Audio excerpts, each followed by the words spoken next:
la foi ne vient pas de ce qu'on voit, mais la foi vient d'où? Romains 10, 17. Ainsi, la foi vient de ce qu'on entend, et ce qu'on entend vient de la parole de Christ. Voilà la source de la foi. La foi vient de ce qu'on entend. La foi ne vient pas de ce qu'on voit. La foi vient de ce qu'on entend. Et ce qu'on entend vient de la parole de Christ. Alors, qu'est-ce que toi tu entends? Le matin, dès que tu te réveilles, c'est le journal.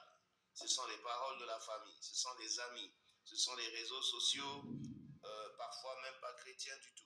Qu'est-ce que tu entends comme parole? Les journalistes ont le don de nous annoncer les mauvaises nouvelles. Il y a guerre ici, il y a catastrophe là-bas, il y a perte de la bourse ici. Et ils ne nous bombardent que des choses qui, à la fin, nous brisent avant même qu'on ne sorte de notre lit.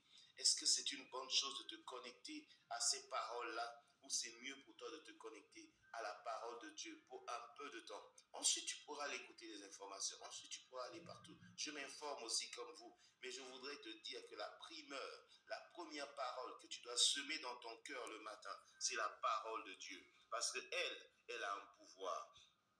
Parce que ce qu'on entend devait venir de la parole de Christ. Jean 1, 1 jusqu'au verset 3 dit: au commencement était la parole, et la parole était avec Dieu, et la parole était Dieu. Elle était au commencement avec Dieu. Toutes choses ont été faites par elle, et rien de ce qui a été fait n'a été fait sans elle.